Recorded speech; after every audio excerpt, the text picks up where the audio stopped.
morning and welcome. This is your Monday business briefing here on Business Morning. We're live to you from Lagos, Nigeria's financial capital. I am Boston Namafai. Welcome to a brand new business week. Of course, the weekend saw a lot of feathers ruffled as the Buhari's administration announces travel ban on identified 50 top Nigerians, which the government says are under corruption investigations, giving life to the new executive order number 6. So the federal government says the list of those 50 individuals will no longer be published and asked any of the critics who want to contest the executive order to go to court. Meantime, today is the beginning of the verification exercise of the pensioners of the ex-workers of Nigeria Airways in liquidation. The Buhari's administration is looking to pay the first tranche of 22.68 billion naira, but just before that, they will have to be verified. As we showed you last week, today begins the verification in Lagos, Kano, and Enugu. Those 3 locations will see those verifications of the pensioners of the former airline. Lagos will be from October 15 through the 22nd. Kano Center for the same day, while the Enugu will have the verification exercise shorter by a few days, by just 4 days, Monday today through Thursday, the 18th.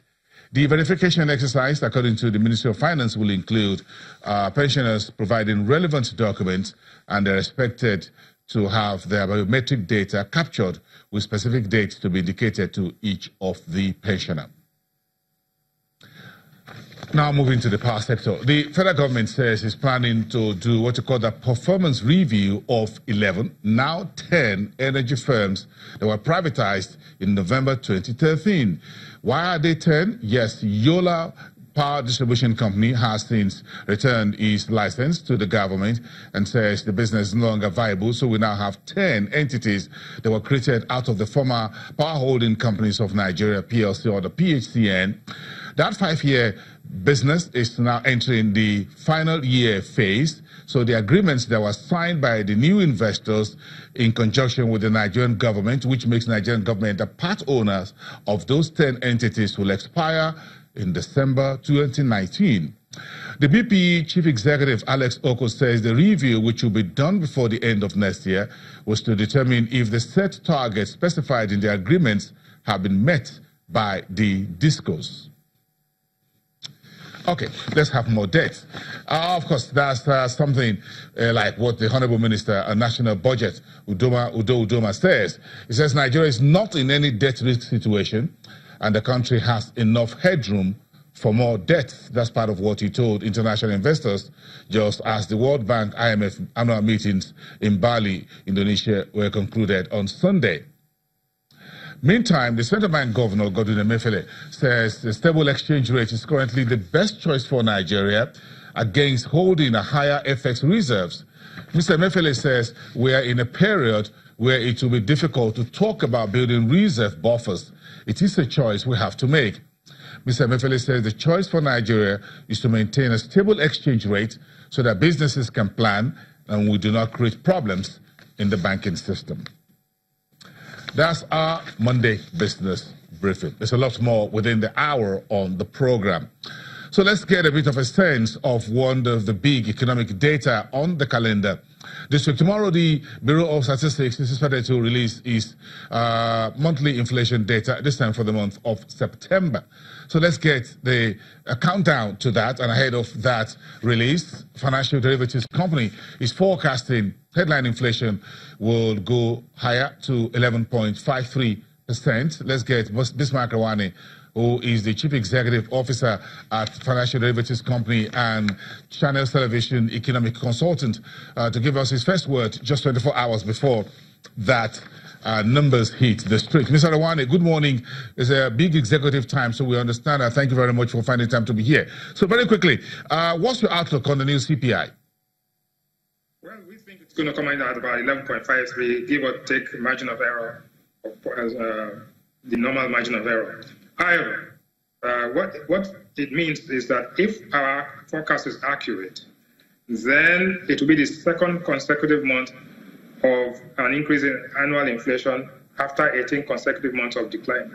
However, in the months of decline, we have seen the rate of decline actually slow. So we are actually approaching a point of inflection some time ago.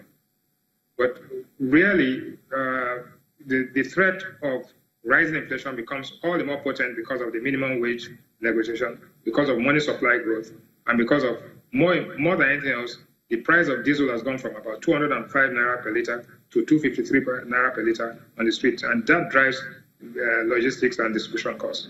So we really at a point where, even though the central bank is talking about maintaining exchange rate stability and maintaining a managed floating exchange rate, the reality is that we face the potential of sharply increasing inflation because the year-end projections are now coming in at about 13.25 to 13.5%. So why should consumers or anyone be worried about this rising level of inflation as we head towards that very critical period of the year for more consumer spending, for more what you call discretionary spendings, as it were? Schools will go back, there's more real estate to fix, mortgages to pay, and things like that. No, the problem is that at this time of the year, normally, between the months of August and November, it's a harvest season, so we should see prices actually begin to decline. But this year, we didn't see that decline because of the flooding in the Middle Belt, the herdsmen pastoral clashes, and also the money supply transmission effect into prices. So instead of having a slowdown, we had flatlining and we had a little rise. Then when come the Christmas season, which is November, December, we are going to see the normal seasonal increase. But at the same time, it will coincide with election spending. It will coincide with also the minimum wage review. And it will coincide with an increase in the subsidy, fuel subsidy, because of the high price of oil. So all of these factors point to the fact that we're going to be in a high inflation environment, and the monetary policy authorities will have to do everything to keep inflation under check. So do you agree, therefore, with the central bank chief who says, well, what to focus now is exchange rate and not necessarily higher capital FX buffers? No, not necessarily. The exchange rate is a number. What we should be focusing on is an exchange rate policy. If we allow for the adjustment, so the exchange rate can adjust rather than fixing it, then you would have stability. But if you are fixing it, once you fix the price, then you create either a supply gap or a demand gap. But coming back to the real issue is that on November 5th, Monday, November 5th, you are going to have employment numbers. So let's take it. Tomorrow you have the employment numbers. November 5th, you will have the employment numbers. And November 19 and 20, the MPC will meet. So the decision one, should they keep rates stable where they are, unchanged, or should they increase it to actually forestall inflation expectations? That's a big, big decision. It's a big decision that everybody's going to be watching out to see what happens. So if the exchange rate will, if we maintain exchange rate stability, then imported inflation will reduce. But at the same time, Nigeria is going out to raise money in the Eurobond market 4 months to an election, when everything is, the IMF says that emerging markets are borrowing too much. So there are going to be some trade-offs. The central bank just said that we have to trade off external reserves for exchange rate stability. Yes, a wise decision this time, but your reserves have actually lost about $5 billion in the last 4 months. So these are interesting times. We are between a rock and a hard place. Interesting times, Mr. Rewane. But again, the Honorable Minister of Budget and National Planning says we're not running a debt risk at the moment and we have more headroom to borrow. What's your take? Well, I agree with him if you look at it just in terms of the debt to GDP ratio. But the point is that you have increased your debt between 2015 and 2018. Your external debt has doubled from 10 billion to 22 billion. If you add another 2.5 to be $25 billion, that's what have we got to show for it? Because these are liabilities. The point is that we have borrowed money internationally. We have borrowed money for consumption. And we cannot blame anybody because this was what this government actually inherited. However, we have no answer for it. Mr. Bismarck Rewane, the CEO at Financial Derivatives Company. Sorry, we lost that Skype signal there. It was Mr. Rewane was talking about the level of debt. Honorable Minister of Budget and National Planning, Udoma says Nigeria has more headroom for debt, and the country not currently running at debt risk level. And that's the explanation Bismarck Rewane was making. Of course, about the inflation. Have that on your calendar. Tomorrow, then you have the labor force statistics on Wednesday. Then, of course, as you have heard, we have the unemployment data expected in November. We're going to have interesting times ahead before the end of the year. Let's take a look at the markets. We made a bit of a gentle comeback, 0.23 at the Nigerian Stock Exchange All-Share Index on Friday to wrap up the week. And that's the numbers there, the basic figures as you want, the All-Share Index and the market cap, the two key indicators if you're tracking the market. Then if you flip that over, you look at the primary market indicators. Those three indicators help you generate a bit of the early figures you saw earlier, the All-Share Index and the equity cap.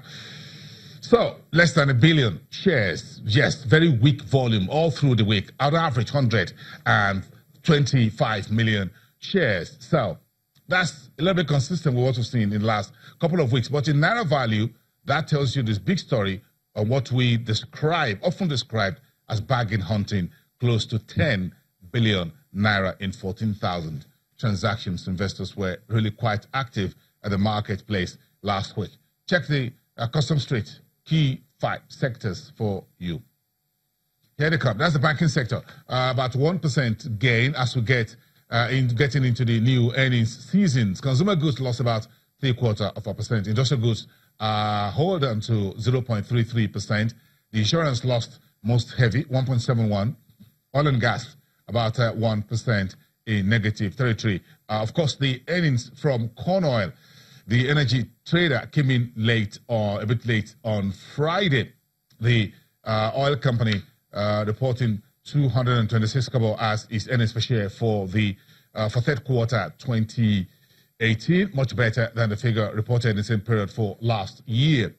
I'll get to that in a short while. But look at the oil and gas sector. The market couldn't react to the corn oil numbers. We're going to ask a few more questions later on the program. One of the traders was the outlook on corn oil as the company teased off the current earnings season for us. So corn oil finished 22.50 on the counter. 40 oil lost 8.37% on Friday.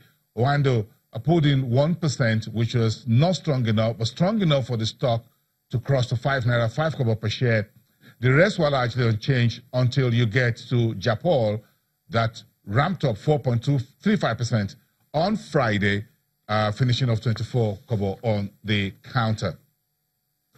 At the unlisted securities market, a very active Friday trading. In fact, very active for most of the week. And that's where the figures coming through just slightly below the 700 level, off track by 0.75%, a bit of a profit taken. But investors was really active on this particular market segment, the unlisted securities, that is 175 million unlisted stocks traded on last week for 2.190 billion naira. Most of the active trading occurred towards the end of the week in a total of 9 transactions. That was the Friday figure in the primary data for the NESD OTC markets. All right, so the fixed income space is still part of the market. That's the bond market. Look at the Naira bond, 3.56 billion in total on Friday. That's quite one of the lowest we saw in the week as we see more liquidity on Market Street, 34 transactions. If you flip that, you see the treasury bills. We didn't have any triple-digit trading day for most of last week. Again, investors are focusing, and traders or dealers are looking more at the debt office fourth quarter calendar that was recently released by the Debt Management Office. We'll get a bit more explanation and insight into that later on the show as well, part of the programming this morning. Keep it there, folks. Let's get a bit of a sense of the economic space and the market when we come back. You're watching Business Morning.